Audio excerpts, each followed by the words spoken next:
দাদি বলতো, দাদু ভাই যদি কখনো ভূত দেখো তাহলে কাপড় চোপড় খুলে ফেলবে, নেংটা হলে ভূত চলে যায়। আমিও মন দিয়ে শুনতাম, যেহেতু ছোটবেলায় শেখানো কথা তাই মনে গেঁথে গিয়েছিল। তো একদিন রাত করে বাসায় ফিরছিলাম, তখন রাত 12:30 মতো বাজে।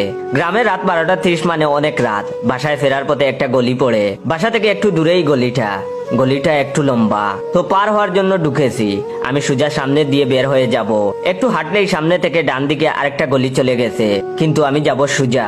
গলিতে ঢুকেছি মাত্র 30 সেকেন্ড হয়েছে বোধহয়, বেশ খানিকটা পার হয়ে এসেছি। হঠাৎ করে লোডশেডিং, আশেপাশে সব আলো বন্ধ, বয়ে আত্মা উড়ে গেল।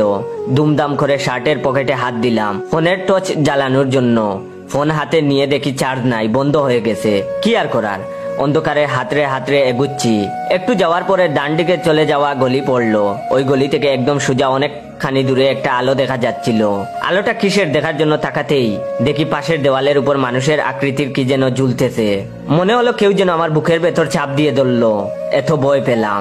আমি নিশ্চিত ওটা অশরীর কিছু। হঠাৎ করে দাদির শেখানো কথা মনে পড়লো। যেহেতু গ্রামে ছিলাম তাই লুঙ্গি পরেছিলাম, তাই খুব একটা অসুবিধা হলো না। একটানে লুঙ্গি খোলা শেষ।